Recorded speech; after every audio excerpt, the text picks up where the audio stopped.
مولانا غلام حبیب سے میں نے پوچھا کہ آپ حیات الانبیاء کے قائل ہیں؟ کہنے لگے نہیں۔ میں نے کہا آپ اہل سنت والجماعت نہیں ہیں؟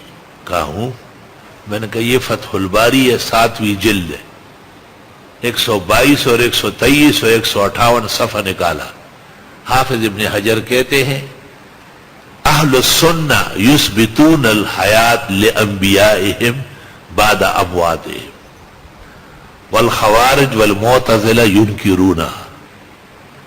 میں نے کہا یہ مولانا حمداللہ اور مولانا پنجپیر کا مسئلہ نہیں ہے، نہ یہ مولانا سرفراز خان اور مولانا عنایت اللہ شاہ گجراتی کا مسئلہ ہے۔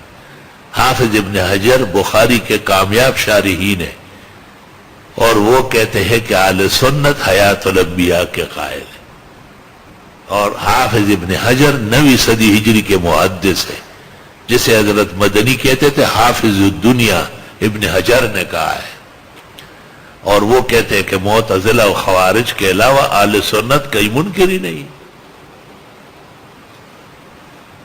بس خاموش ہو گئے۔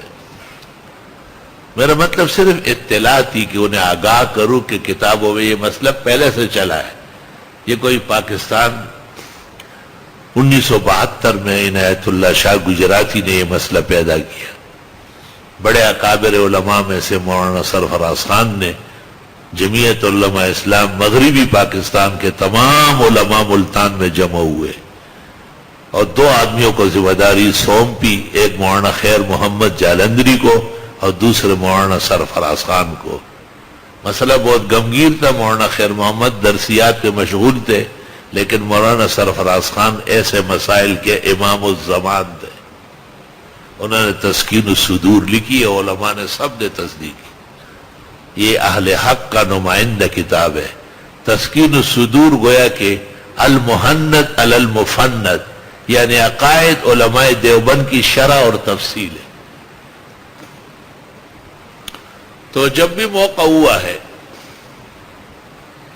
عاجز و فقیر نے اپنی طالب علمانہ گزارشیں کی ہے، اور الحمدللہ کبھی بھی نہ اپنے علم کا خیال آیا، علم تو ہے ہی نہیں، اور عمل کا تو سوال ہی پیدا نہیں ہوتا، ہر چیز سے خالی اور کورا۔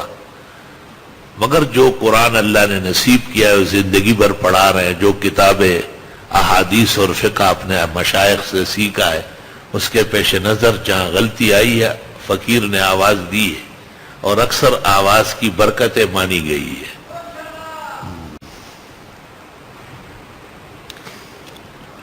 ایسے کتنے مسائل ہیں، بیان کرتے ہوئے ہمیں شرم آتی ہے، کیونکہ ہمیں اس طرح اپنے بارے میں ستائش کی عادت نہیں ہے۔ یہ تو قسمت میں کہا تھا کہ کروں کسب کمال، بے کمالی میں بھی افسوس کہ کامل نہ ہوا۔